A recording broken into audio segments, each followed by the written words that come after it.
And tonight in your weekly health check, the deadly signs of the flu. Well, guess what? The flu vaccine, it is working better in the season, but the Center for Disease Control reports that it's about 60% effective.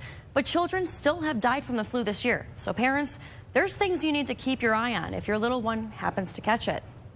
It's the hallmark sign of the flu. Healthy and feeling well one day, and the very next day, sick, fevered, sweats, body aches, muscle aches, joint aches, feeling very tired. Unfortunately, those symptoms last about a week. Dr. Justin Schwalbe of the South Bend Clinic. Over-the-counters can help just for symptoms. They don't really help shorten the duration or make things any better any quicker. But perfectly healthy children can die from the flu.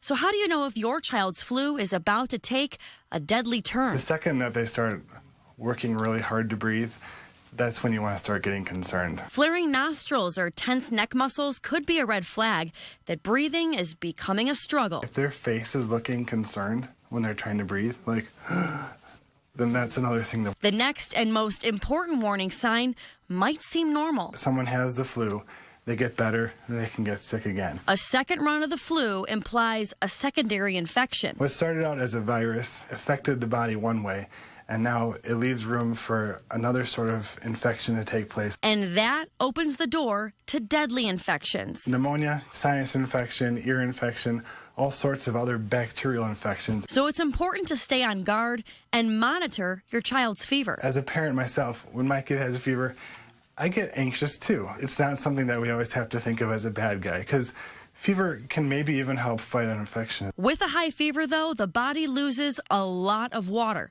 so it's paramount to keep your child hydrated. Brand names would be Pedialyte, sometimes Gatorade as well could be quite helpful. But if your child has a persistent fever of around 102 degrees, time to give the doctor a call. Dr. Schwalbe also says, as a parent, trust your gut.